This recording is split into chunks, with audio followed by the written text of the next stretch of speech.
agora ao Senhor. Pai, sonda e conhece cada coração aqui presente. Há desejos, há lutas, há batalhas, há aspirações, Senhor, que o Senhor faça por nós, realize por nós. Pai, aqueles que precisam de cura, aqueles que precisam de uma porta aberta, aqueles que precisam, Senhor Deus, de consolo e conforto dos altos céus, aqueles que precisam de revestimento do poder e da Tua glória, concede-nos a nós. Faz pelo Senhor, ó Pai.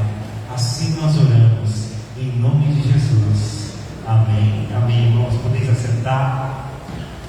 Eu queria dar apenas 2 avisos aqui, bem importantes, antes da gente ir para o nosso sermão dessa noite, que Deus vai usar poderosamente, como sempre, a sua palavra para falar com você. O primeiro aviso é que nós estamos tendo um movimento de pequenos grupos, os PGs, e nós tomamos uma iniciativa de fazer os PGs agora, todos terça-feira, tá? Então todos os PGs serão nas terças-feiras, naquele nosso sistema de rodízio. E eu queria convidar você que ainda não participou de um PG, que você coloque isso como um propósito na sua vida. Eu sei que às vezes você tem estudos, universidades, mas eu queria que você fizesse isso. Eu gostaria de, no mês de março, eu não fui no PG ainda, mas que no mês de março eu fosse no PG. Então coloque na sua agenda, procure saber, né, o local, o endereço, né? E nesta terça-feira será na casa da irmã Fabi. Cadê a irmã Fabi? Qual é o endereço da irmã Fabi? Alfredo de Moraes, 1117. Então, irmãos, coloca aí no Google, você sabe o que é. É ali, entrando naquela rua da padaria, né? Da outra padaria ali, né? Dá acesso. Dá acesso ali, né? O povo sabe. Terra da Conceição, olha aí, né? Então, irmãos, terça-feira, 19h30, você que tem disponibilidade, não fica vendo no YouTube, não, irmãos, né? Agora, se você está no YouTube, pensando em segundo recado, eu quero que você se conecte. Nós estamos fazendo um projeto aqui de transmissão. Eu gostaria de pedir esse favor para você. Não vai durar nem um segundo. Você vai procurar o nosso canal no YouTube, Baixo Jacareí. Você tem que estar logado no perfil. Todos que estiverem aqui, todo mundo assiste o YouTube aqui, já vai ter um que não entra no YouTube. Eu quero que você entre lá. Aí você pode entrar, ele vai criar a conta e vai, por favor, né? Cria a conta lá, o perfil, entra lá embaixo, Jacareí, e coloca assim, inscrever, né? Só que a gente precisa ter no mínimo 50 inscritos. E a gente tem 65 membros na igreja, pelo menos, fora os nossos visitantes frequentadores, tá? Então, eu gostaria que você faz isso pelo pastor Vandes. Você tem um canal de YouTube, entra lá no canal, coloca assim, inscrição. Acabou. O pastor das palmas para nós. Não, é brincadeira. Então, vamos estar fazendo esse trabalho, esse trabalho para a gente de fotos. Por quê, irmãos? Hoje não tem como a gente fugir das mídias sociais. Então, a gente precisa fazer foto. Então, se o irmão não chegar para você e falar assim, posso tirar uma foto? Você autoriza sim, pelo amor de Deus. Abraço, sim. Sabe aquela foto de comercial de margarina? Já pode tirar a vida da Sônia aqui, Giovanni, dando aquele beijão gostoso, sabe? Então é isso, irmãos. A gente está vivendo esse movimento de redes sociais, né? O pastor não é tão jovem, mas também não é tão velho, e também não se acostuma com algumas coisas. Mas as novas gerações precisam ser comunicadas, tá bom? Então não se assuste com a irmã Lu. Se ela falar assim, posso fazer uma foto de você e sua família, tá? Você não quer, não tem problema, tá, Bel? Precisa, mas nunca vai aparecer no Instagram. Depois vai falar, nossa, nunca aparece no Instagram da igreja, né? É assim, então. Amém? Romanos 10.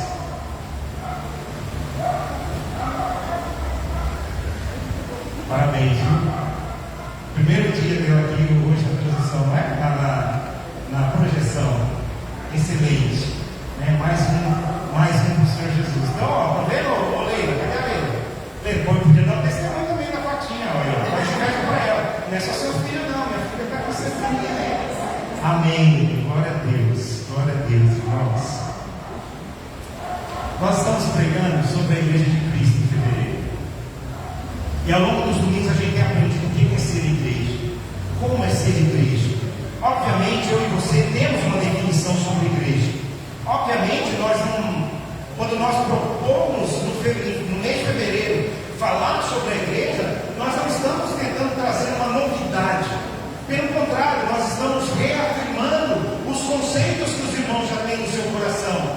Contudo, chamando a atenção dos irmãos para uma perspectiva, uma realidade, seguindo o nosso tema anual. Qual que é o nosso tema anual, irmãos? Qual que é o tema de 2023? De dentro para fora. Então, como nós seremos a igreja de Cristo?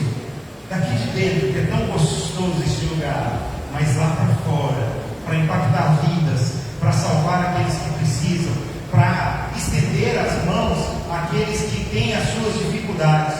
Então, o tema do sermão de hoje é a igreja de Cristo. Ela é transformada de dentro para fora, do coração até a boca. Nós vamos entender como que Deus ele usa esse método tão eficiente de transformar eu e você primeiro no coração. Sabe aquela área da sua vida que precisa ser mudada? Sabe aquela área da sua vida que há alguma dificuldade? Nós vamos aprender hoje, nessa palavra, que é preciso que a mudança seja no coração. Não basta ser só algo intelectual.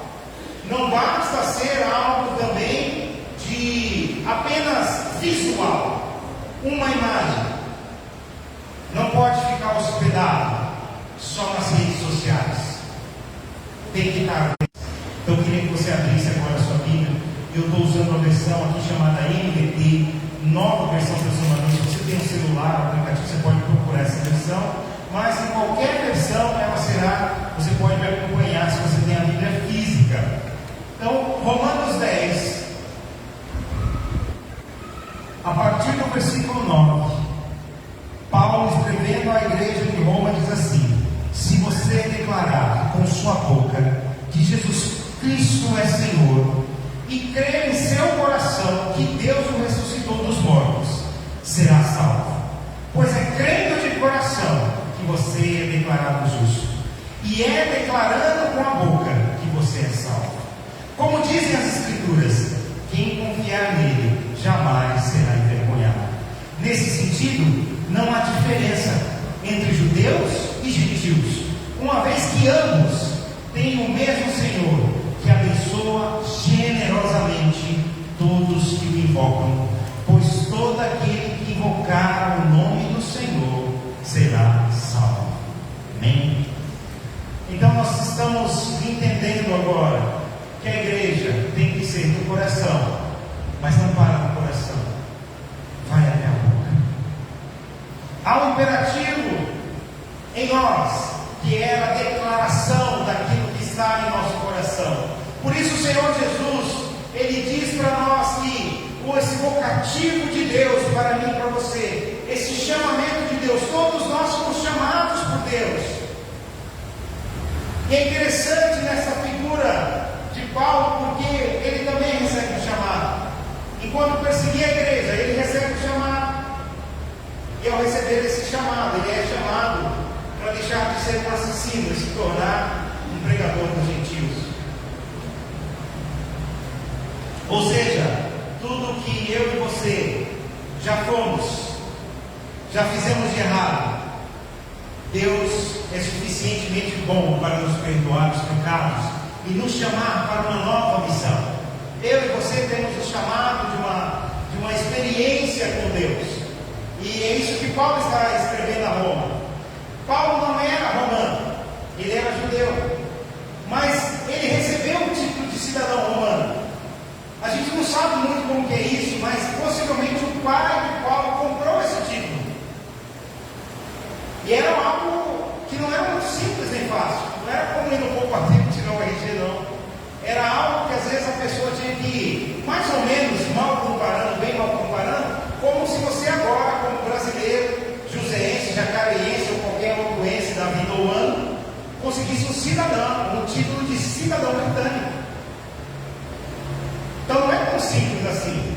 Imagine agora, eu quero ser cidadão britânico, quero ser londrino agora, imagine só, né? Então nós temos alguns visitantes aqui, nós estávamos conversando com o Francisco. Seja bem-vindo, Francisco, Deus abençoe. Seu nome eu esqueci. Você? Lorena, seja bem-vindo também, nós temos alguns visitantes. Então depois, cumprimente os nossos irmãos ali, dê um abraço caloroso. Eu estava falando que o Francisco veio para Jacareí, né? Então, imagine, né? Agora você ter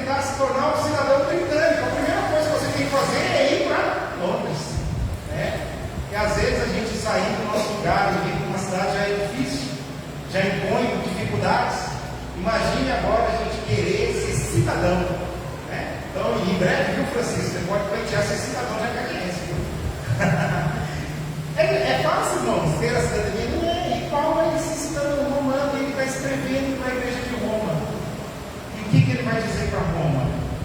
Poderia dizer muitas coisas, mas ele prefere dizer o seguinte: sabe, se você declarar com a sua boca que Jesus é o Senhor e crer em seu coração que Deus o ressuscitou dos mortos, será salvo. De tantas coisas importantes, ou supostamente importantes, que Paulo poderia dizer aos crentes romanos, ele prefere dizer sobre justificação. O berço do direito é o Império Romano. O berço da política, da república, é o Império Romano. E Paulo está sabendo bem com quem ele está falando. E ele diz o seguinte: olha, todos nós éramos pecadores. Nós sabemos de cor, né? Porque todos pecaram e estão onde? Longe de Deus. Então Deus não ama você porque você é bonitinho, porque você usa um perfume, né, de tantos reais, porque você tem um adereço. Não é isso. Porque você penteia o cabelo com gel. Deus ama você porque Ele ama. E é isso que Paulo está trazendo nesse sermão. A igreja é amada por Deus. E nós vamos sair daqui de dentro lá para fora quando entendermos que nós somos transformados em nosso coração. O que Deus quer transformar na sua vida, meu irmão, é o seu coração. Por isso Ele diz: se você declarar com a sua boca que Jesus é o Senhor e crer em seu coração que Deus o ressuscitou dos mortos, será salvo. Pois é crendo de coração que você é declarado justo. E aí, nessa experiência da igreja, nós vamos ler essa frase do príncipe dos pregadores, Charles Spurgeon, aquele famoso 3, 2, 1. Vamos ler juntos? 3, 2, 1. Cristo não arrasta ninguém entre os cabelos, Ele atrai pelo coração. Eu e você só serviremos a Deus porque fomos atraídos pelo nosso coração. Paulo, enquanto perseguia a igreja e arrastava os crentes para fora e tinha o desejo de matar, segundo Atos, Lucas escrevendo em Atos capítulo 9, havia nele uma ânsia de matar, um desejo de matar, de acabar com o problema. Talvez eu e você poderíamos pensar que Jesus pudesse pegar Paulo pelos cabelos e arrastar, e falar: vem cá, agora você vai aprender quem eu sou. Mas esse não é o Deus que nós servimos.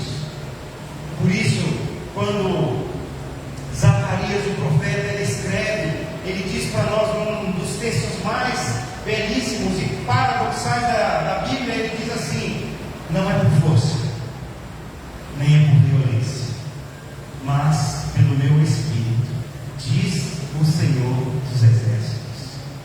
E é curioso isso, porque quando a gente pensa num Deus que é Senhor dos Exércitos, a figura que nós mesmo configuramos na nossa mente é um Deus arrasador, né? Eu disse de manhã aos irmãos que quando a gente em uma igreja diz: vamos chamar e vamos orar ao Senhor dos Exércitos, a nossa figura é aquele homem, né? O Leônidas, do filme Os 300. Quantos já assistiram esse filme? Você já assistiu esse filme? Os 300? Né? E tem uma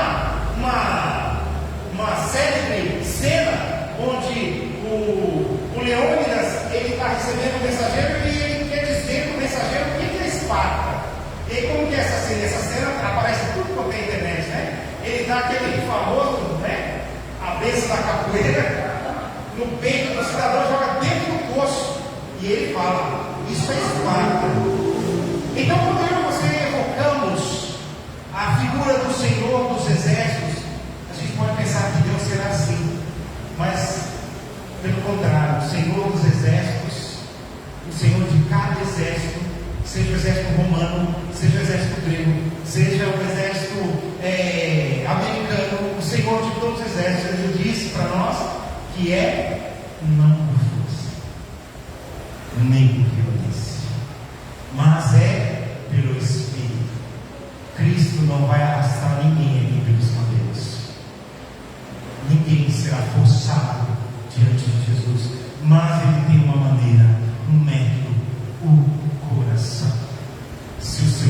Jesus, nesta noite, ganhar seu coração, tudo muda, tudo será transformado. Por isso, ponto 1 dessa mensagem é transformados dentro do nosso coração. Há um imperativo, irmãos, da palavra. Paulo diz para nós, crendo no versículo 10, de coração, que você é declarado justo. Pense em você como aquela pessoa pecadora que você é. Pense em você naquela pessoa que deve a Deus realmente algo. Pois é, Deus declara mesmo assim, sabendo dos seus pecados e das suas falhas, Deus declara que você é justo. Mas para Ele declarar a justiça, é necessário que você creia no coração. E crer no coração, irmãos, está relacionado ao sentimento, à emoção, como os americanos usam, ao feeling. Como que eu creio de coração? E coração é aquilo que move você. Por exemplo, você pode ter uma atividade profissional que você escolheu e exerce porque é o seu ganha-pão. Então você pode descobrir que para ganhar dinheiro e sustentar sua família você deve fazer aquilo, mas você não é apaixonado por aquilo. E muitas pessoas vivem dessa maneira, trabalhando em setores das indústrias, do comércio, onde eles não estão satisfeitos. E o que eles esperam? Eles só esperam cumprir a sua jornada. E quando dá o final da jornada, o que eles fazem? Eles então aplicam o seu coração. Eu não vejo a hora de sair do trabalho. Para quê? Para ir fazer aquilo que está no coração. Por isso Cristo diz, onde está o seu coração, ali está o seu tesouro. Então, por exemplo, talvez alguém aqui goste muito de praticar um esporte, jogar futebol, por exemplo, e a pessoa que ama mesmo isso, que tem um coração nessa prática, o que ele vai fazer? Não tem jeito, ele vai sempre querer aplicar o coração dele nisso. Então sempre que ele estiver realizando alguma coisa, ele vai pensar assim, poxa, eu poderia agora estar jogando bola. Quando eu sair daqui, eu vou jogar futebol. Eu fico admirado às vezes dos irmãos que são artesãos, né? A pessoa deu o exemplo do crochê e do tricô, né? Eu já esqueci qual que é o dosadura. Dosadura é tricô. Sabia disso? Sabia, Cássio? 2 agulhas dá um bem para o pastor, 2 agulhas é tricô, 1 agulha é crochê. Sabia disso, olha? Não? Também não. Então é isso, tá? Agora você já sabe, 2 agulhas é tricô, 1 agulha é crochê. Deve ser correto. E a pessoa, você já tentou fazer isso, irmãos? Já tentou fazer tricô e crochê? Rapaz, quem gosta, quem tem um coração naquilo, ele vai passar 1, 2, 3 horas fazendo aquilo, irmãos. Porque o coração dele está ali. Mas, irmão, se você não gostar, meu irmão, você quebra a agulha rapidinho. Você fala, não. Porque se errar o nozinho já era, não é? Tem que desfazer. Então é isso que Paulo está dizendo para nós, nesta análise prática. Eu e você como cristãos, o cristianismo, o evangelho para nós tem que ser como o tricô e o crochê para... Como é que fala, irmã? Quem faz crochê é o quê?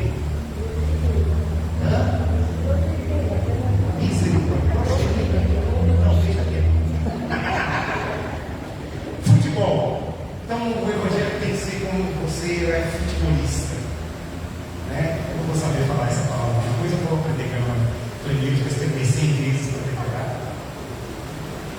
O evangelho é isso, irmãos. Ele tem que estar onde? No coração. E para estar no coração tem que ser obra do Espírito Santo. Não tem como você pagar pelo evangelho. Não tem como você ler a Bíblia e achar que o evangelho vai entrar no seu coração.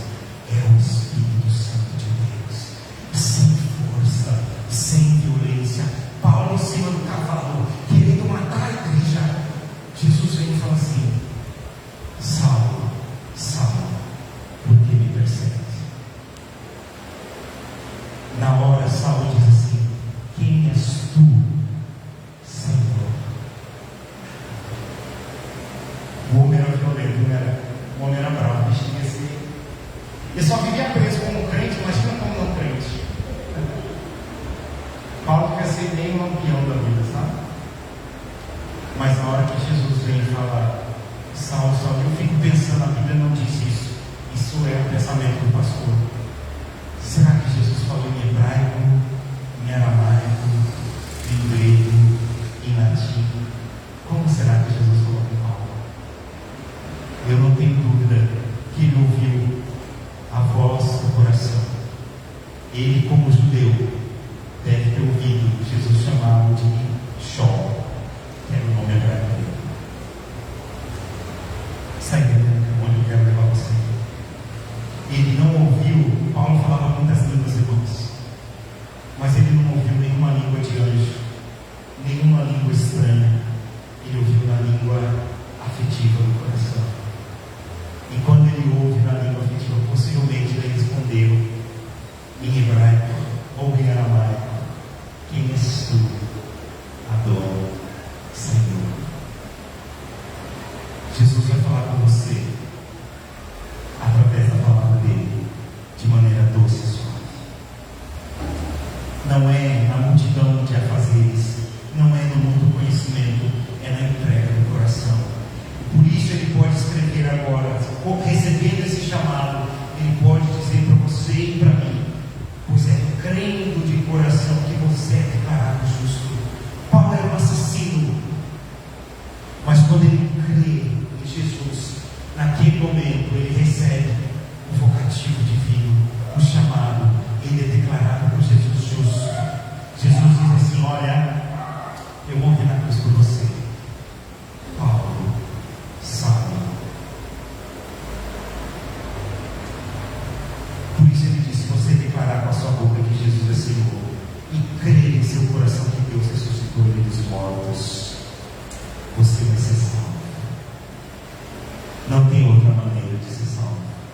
A gente pode discutir religião, a gente pode debater sobre denominação, a gente pode falar sobre filosofia, sobre vida após morte.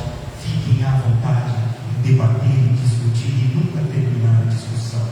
Mas pela fé, eu creio no meu coração que só será salvo quem crê que Jesus ressuscitou dos mortos no coração. E crer no coração é motivação, irmãos.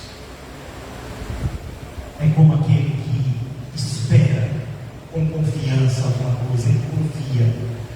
Nesse sentido, crer no coração é ter confiança.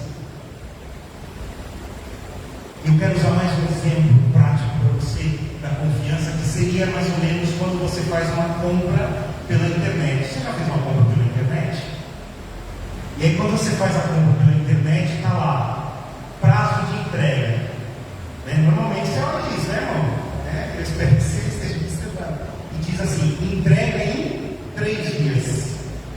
A partir daquele momento, irmãos, vai entregar em 3 dias? Sim ou não? Depende. Você confia que sim. E aí diz assim: olha, saiu para entrega. Se você está esperando mesmo, porque tem coisa que a gente compra que a gente nem precisa, né? Mas tem coisa que você precisa.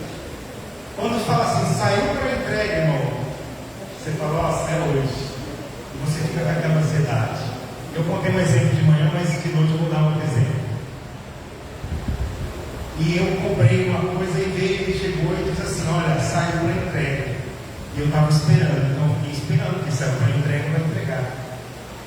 E aí, em determinado momento, toca o telefone. Então, até aquele momento eu estou o quê? Crendo que será entregue.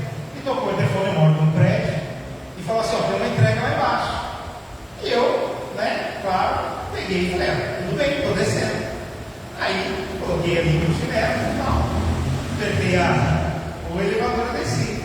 Na hora que eu desci, tem um rapaz, nosso vizinho ali de prédio, que ele tem muito costume de ficar na calçada.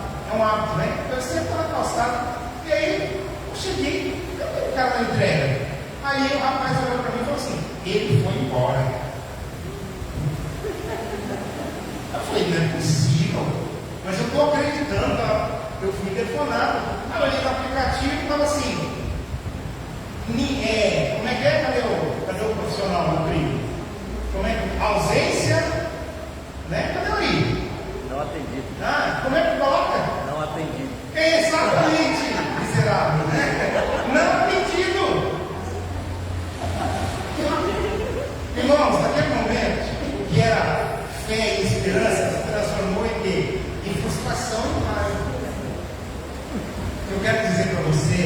pastor, o que isso tem a ver?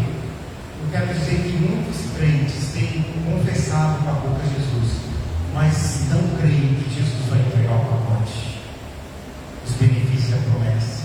Essa metáfora que eu usei é para mostrar como a gente fica frustrado quando as coisas não são atendidas. Mas e se Deus falar que vai entregar algo para você, e você está esperando esse pacote, e está dizendo, olha, essa foi entrega, mas nunca chega, qual será a sua reação? É isso que Paulo está dizendo, creia no seu coração. Jesus falou que vai fazer a obra na vida da sua casa, da sua família. Creia que Ele vai realizar. Mas o tempo pode ser frustrante para nós. O tempo pode ser um algoz nas nossas vidas. Mas Ele diz, crendo de coração que você é declarado justo. Então, muitos homens, por que eu estou dizendo isso? Porque muitos homens estão dizendo para a igreja, Jesus não vai voltar. 2000 anos. Isso é uma história. E quantos servos e servas de Deus já passaram as suas experiências por este mundo e não realizaram o sonho da volta de Cristo em vida? Mas a esperança não acabou. Sabe por quê? Porque a maior promessa é que ainda que mortos ressuscitarão. Por isso nós temos que crer no Senhor, na nossa ressurreição. Então a nossa transformação, ela começa dentro do nosso coração. Você tem que acreditar nesse Cristo que pode ressuscitar mortos. Você tem que acreditar no Cristo que vai te amar nessa condição onde você não precisa ser o melhor de todos, e muitas das vezes não somos, nem seremos. Tem uma canção que fala no meu coração, na minha juventude, que ela dizia isso: não há nada que eu e você possa fazer que impressione o coração de Deus. Sabe os dons e os talentos que Deus deu para você? Deus deu para cada um de nós, isso é a graça comum, dons e talentos. Tem gente aqui que tem habilidades que outros não têm. Tem pessoas aqui que têm facilidades com algum tipo de trabalho que outros não terão. Isso são dons, são talentos que Deus deu para você. Mas ainda que você se torne o melhor, o mais habilidoso no dom e no talento que você tem, você não impressionará Deus com isso. Ainda que você seja um músico e você toca o instrumento de uma maneira que todos os músicos te admirem e fiquem impressionados com você, Deus não vai ficar impressionado com você. Ainda que você seja um pregador da palavra, você não impressiona Deus. Ainda que você seja grandiloquente, ainda que você, num dia de domingo, seja cheio do Espírito Santo e tenha uma palavra que incendeie a igreja, isso não impressiona Deus. E isso é fantástico, porque isso garante a isonomia.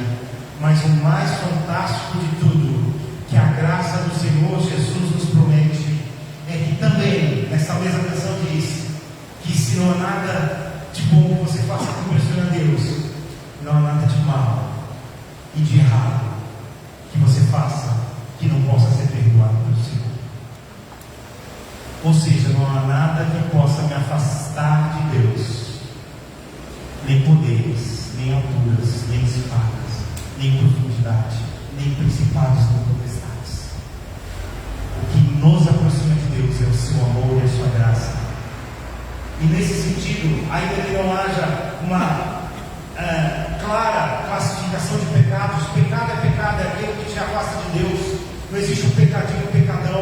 O que existe é pecados flagrantes e pecados obscuros, pecados de omissão e pecados de comissão. E nós somos todos pecadores, porque a gente ou sempre está cometendo, ou a gente está omitindo, ou estamos negando o bem, ou estamos realmente fazendo mal. Mas nesse sentido, Deus nos ama a todos. Certa vez um missionário contava essa experiência de que Deus, Ele ama sim aquele que está sempre na sua casa louvando e bendizendo o seu nome.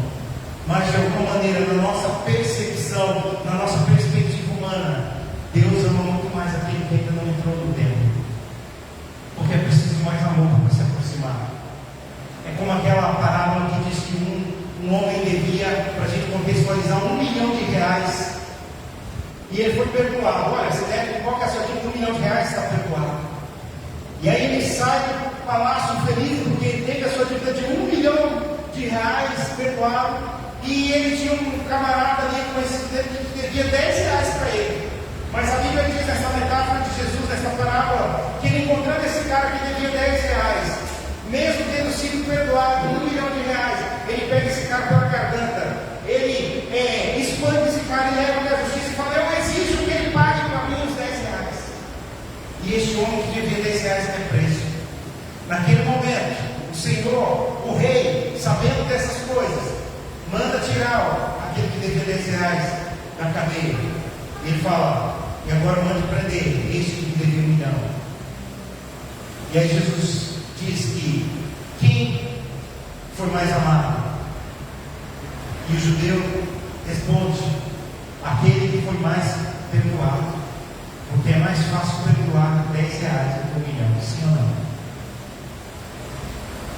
Mas mesmo assim, se não houver transformação no coração, eu e você mesmo sendo perdoados 1 milhão de vezes por Deus, teremos dificuldade de perdoar 10 vezes nosso irmão. Eu e você sempre queremos o perdão de Deus. Eu e você sempre contaremos com o perdão de Deus 1 milhão de vezes, irmãos. Caindo, Deus nos perdoará. Mas é importante que isso transforme o nosso coração, para que a gente consiga perdoar os nossos irmãos, ainda que sejam por 10 vezes. Por isso a igreja tem que ser transformada no coração. Para a gente passar para o próximo ponto, eu ainda quero ler mais uma vez com você. Versículo 10: é crendo de coração que você é declarado justo, e é declarando com a boca que você é salvo. E por isso o ponto 2 dessa mensagem é: transformados até a boca. Se Deus transformou você, transforma você, transformará você no coração. Essa transformação, ela será induzida até a sua boca. De outra feita, o que eu quero dizer é que não tem como você dizer que você é crente, que você crê no Senhor Jesus, que Deus transformou sua vida no coração, se da sua boca só procede maldade, se da sua boca só procede palavras torpes. Por isso Tiago diz que não é impossível que uma fonte de água doce também jorre água amarga. É impossível. Não tem como você comprar a água mineral doce e amarga. Ou ela é doce ou ela é amarga. E é por isso que Jesus também usa a expressão: a boca fala, complete, o que o coração está cheio. E ele usa essa mesma expressão, é o coração. Não tem como nós sermos cristãos se a nossa boca não falar de Cristo. Não tem como as mudanças acontecerem em nosso coração se a nossa boca não verbaliza isso. E ele vai usar aqui Isaías, ele diz assim: como dizem as Escrituras, versículo 11: quem confiar nele jamais será envergonhado. E nesse sentido não há diferença entre judeus e gentios, uma vez que ambos têm o mesmo Senhor, que abençoa generosamente todos que o invocam. Então é um procedimento que acontece no coração, mas que será perceptível para você na sua boca. Por isso esse mesmo Paulo ali, nos ensinando como devemos nos portar diante da mesa do Senhor, ele diz assim: examine-se, pois o homem é a si mesmo. E qual é a matéria que o homem deve examinar? O coração. Se eu e você nos separarmos em um dia da nossa semana, nos isolarmos de todos, da nossa família, formos para um cômodo, talvez um quarto, sozinhos, e começarmos a orar a Deus em 15 minutos, e fizermos esse exercício de juízo, como se eu e você pudéssemos agora ser os juízes de nós mesmos. Então naquele momento o Wanderson ele sai ali e começa a dizer: como é que foi esse seu dia de ontem? O que você fez? Isso aqui pode melhorar. O que sai da sua boca, irmão, expressa aquilo que está dentro de você. Por isso hoje, na sociedade contemporânea, a gente vê tanta violência, tanto ódio, tanta raiva. Por que, pastor Marcos? Porque os corações, ainda que declaramos serem cristãos, estão cheios de ódio, de raiva e de maldade. Irmãos, eu não quero que nenhum de nós sejamos alienados às coisas deste mundo, que nenhum de nós não tenha voz, nem senso crítico, mas nós temos que aprender com Jesus, a julgar como o mestre julgaria, a expressar como o mestre expressaria. Por isso é importante que eu e você entendamos o que Jesus faria no nosso lugar. Eu coloquei esse título, transformados até a boca, para usar também aquela expressão que às vezes a gente está enchendo uma vasilha de água, uma garrafa de água, às vezes para pôr na geladeira para gelar, e a gente enche até aonde? Até a boca.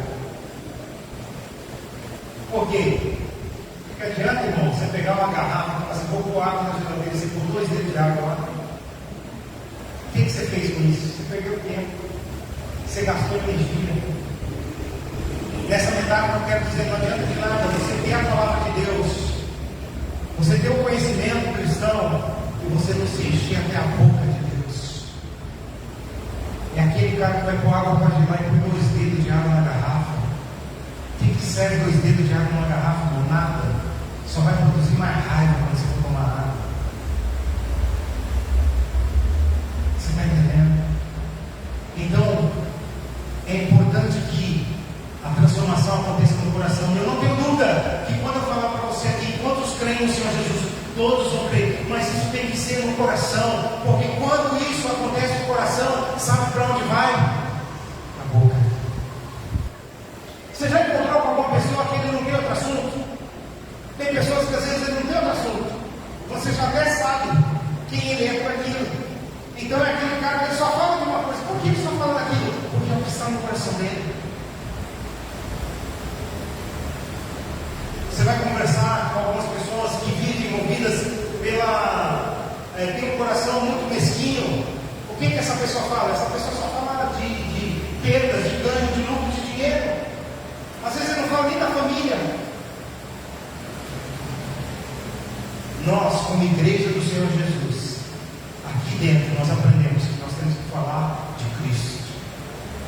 O nosso discurso, a nossa boca tem que expressar Cristo. Não significa que será o único tema da nossa conversa, mas em algum momento da nossa vida, as nossas conversas têm que converger em Cristo.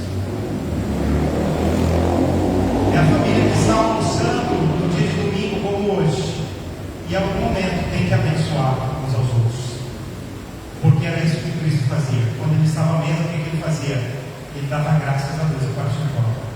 E aqui vai o meu primeiro recado para você. Se você é uma família crente, você não ora para comer, você peca contra Deus.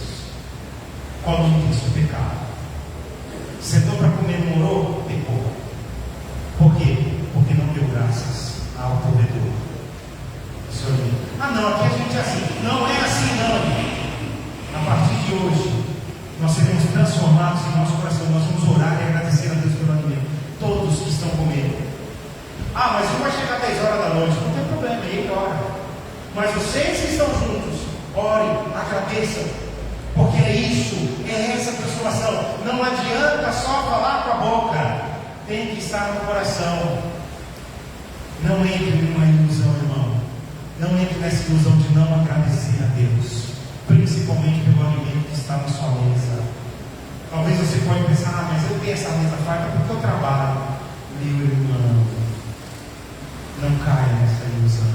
É Deus que provê para você, independente do seu trabalho. É Ele que nos dá a paz, a chuva, tanto a serôdia como a temporã. É o Senhor, agradeça a Deus. Eu estou dizendo de coisas mínimas. Se nós não agradecermos a Deus nem pelo alimento, então nós não estamos agradecendo a Deus por nada, irmãos. E por isso nós temos que ser transformados até a boca. Não, pastor, eu sou crente, minha família é crente, mas a gente não ora junto. O que está errado? O que está errado? É a Bíblia? Olha só, vamos ler para a gente o último ponto dessa mensagem. E aí, eu posso fazer você ler? Pois é crendo de coração, verso 10, que você é declarado justo. E é declarando com a boca que você é salvo. Como dizem as Escrituras, quem confiar nele jamais será envergonhado. Nesse sentido, não há diferença entre judeus e gentios, uma vez que ambos têm mesmo Senhor que abençoa generosamente todos que me invocam, pois todo aquele que invocar o nome do Senhor será salvo. É importante que eu e você declaremos com a nossa boca, e principalmente nessa declaração, invoquemos ao Senhor. Quando eu e você oramos pelo alimento, o que a gente está fazendo? Invocando ao Senhor. Quando eu acordo de manhã e faço a minha oração, eu estou invocando ao Senhor. E aí, Paulo usa Joel para dizer o seguinte: quem invocar o nome do Senhor será salvo. Será salvo. Por isso, se a gente é transformado no coração, se somos transformados do coração até a boca, então nós somos transformados em igreja. Eu sei que ficou muito comum agora falar de igrejas, e a gente entende igreja como uma instituição ou como um povo reunido. Não é incorreta essa análise, mas eu quero trazer esse recorte para vocês, dizendo: a igreja é essa que vive no coração a Cristo. Às vezes, de uma maneira mais classicista, talvez mais purista até, a gente, como teólogo, pega uma birra com esses títulos, né? E às vezes a gente é chamado de evangélico, muito por uma influência norte-americana. Não é incorreto esse termo, mas eu prefiro ser chamado de cristão, porque eu não estou simplesmente debaixo de uma interpretação bíblica dos 4 livros dos evangelistas, mas a minha compreensão é maior sobre a vida de Cristo em mim. Em outras palavras, eu não quero dizer que nós rejeitamos, os sinóticos de João, mas eu quero dizer que Cristo ainda supera todas estas coisas, de maneira que o próprio João disse: essas são algumas coisas escritas de Cristo, e se fôssemos escrever todos os milagres, toda a bondade de Cristo, tudo aquilo que Ele fez, talvez nem todos os livros do mundo caberiam. E é nesse sentido que eu quero dizer para você: eu e você somos a igreja, mais que evangélicos, mais que uma bandeira, mais que uma denominação. Nós somos a propriedade do Senhor, comprada pelo sangue, para sermos semelhantes a Ele. Nós não fomos salvos, irmãos, para frequentar templos, ainda que estar no templo seja um prazer, como Davi disse: eu viverei nos teus tabernáculos 1000 anos da minha vida. É melhor um dia na tua casa que 1000 dias em qualquer outro lugar. A gente sente isso, mas a gente não foi salvo somente para a habitação no templo. Nós fomos salvos para, assim como Jesus, caminhar por onde tivermos que ir e fazer a obra. Existe alguém esperando a sua mão estendida, existe alguém esperando o seu abraço, existe alguém esperando o seu sorriso. E quando você fizer isso, você demonstrou que Cristo transformou o seu coração, porque o homem natural só serve seus próprios desejos. É impossível, irmãos, você servir a Deus se não houver transformação no seu coração. Você não sai da sua casa para servir, irmãos, se Deus não transformar seu coração. Sabe por quê? Porque a casa tem que ser limpa, porque o lixo tem que ser posto na rua, porque o trabalho tem que ser feito. E tem tantos porquês que você vai encontrar. Mas quando Cristo transformar o seu coração e você se transformar em igreja, você vai ver que tudo isso é falácia e engodo. O importante é Cristo.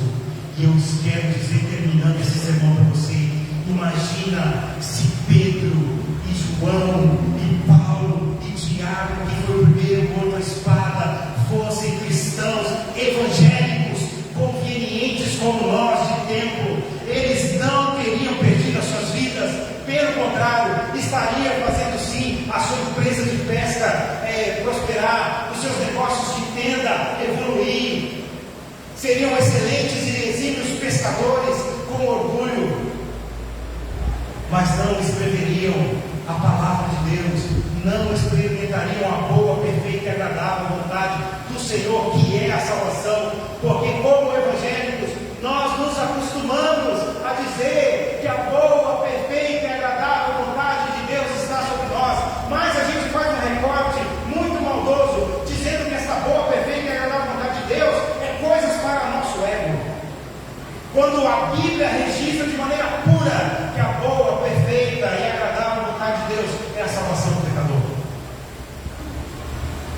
adianta você ter a casa bonita, limpa, cheirosa. Não adianta. Sabe por quê? Porque Jesus já disse: onde está o seu coração, onde está o seu tesouro. Vocês já passaram por alguma casa aqui em Jacareí que ninguém vende, ninguém aluga, está em inventário, perpétuo. E o que começa a acontecer com a casa?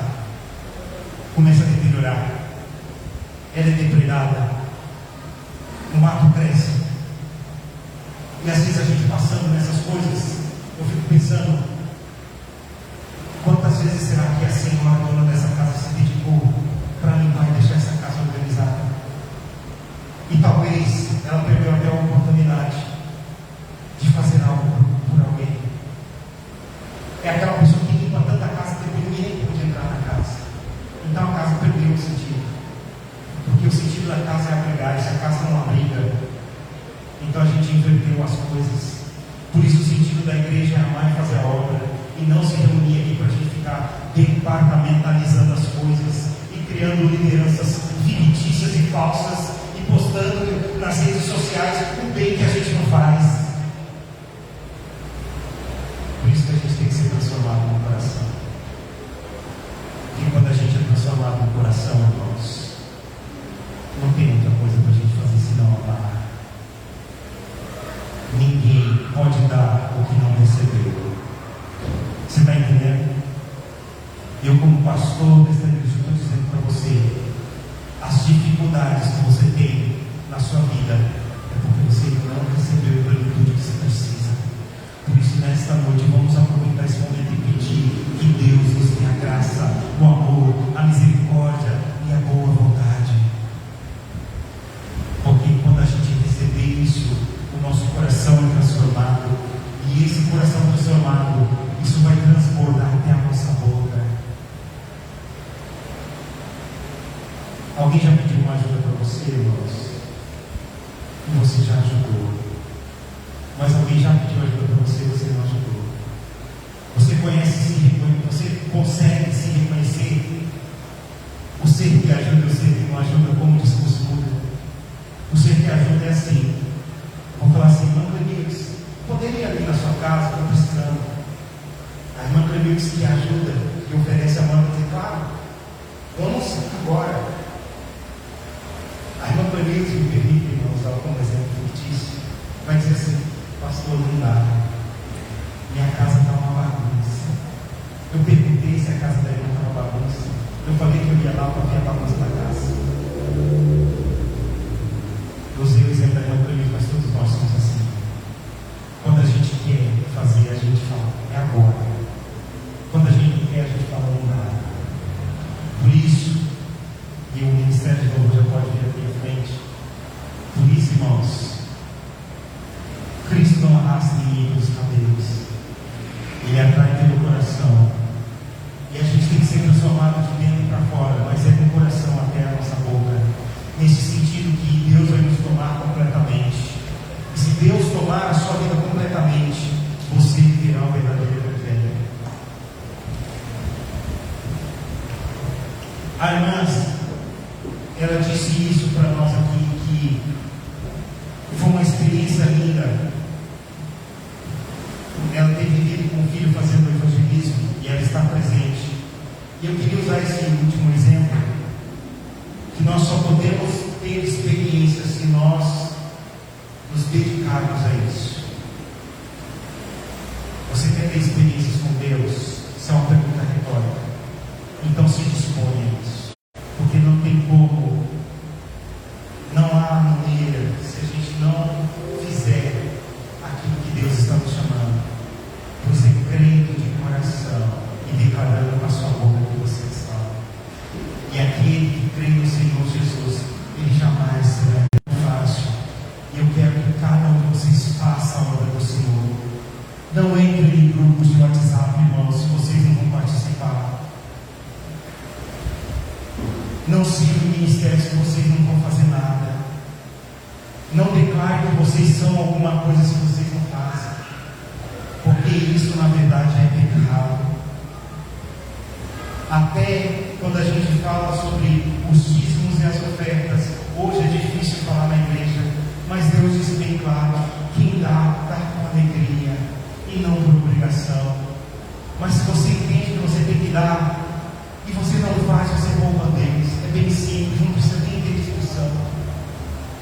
Então servir ao Senhor é servir de coração. Deus não vai arrastar você, não. Se você disser não para Jesus, como muitos disseram, e eu sempre lembro do Pilatos diante dele dizendo: você não sabe, Jesus, que se eu quiser eu posso te soltar. Às vezes tem tanto crente dizendo: ah, Jesus, você não sabe que eu posso fazer tanto por você. Na verdade ele diz: nenhum poder me seria dado se não fosse os céus. Pilatos, você não tem poder sobre mim, porque ninguém tira a minha vida, eu que dou. Sabe, irmão, tudo que você tem hoje é porque Ele quis te dar. E o dia que Ele quiser tomar, Ele tomou para si. Então, por isso que nós vamos agora ficar em pé. Eu quero convidar você a ficar em pé no seu lugar. Nós vamos glorificar a Ele. Porque se Ele é o Senhor, se Ele é o Rei do nosso coração, a nossa boca vai expressar isso agora. E esse chamado que você e eu recebemos é para isso. Para que Deus, pelo Espírito Santo dele, entre em nossas vidas e faça a diferença em nós. Paulo foi transformado, irmãos. E ele diz, no final da vida dele, olha que interessante, nós só vemos esse versículo: combati um bom combate, acabei a carreira, guardei a fé. É isso que eu desejo para a sua vida, meu irmão. Que todos aqui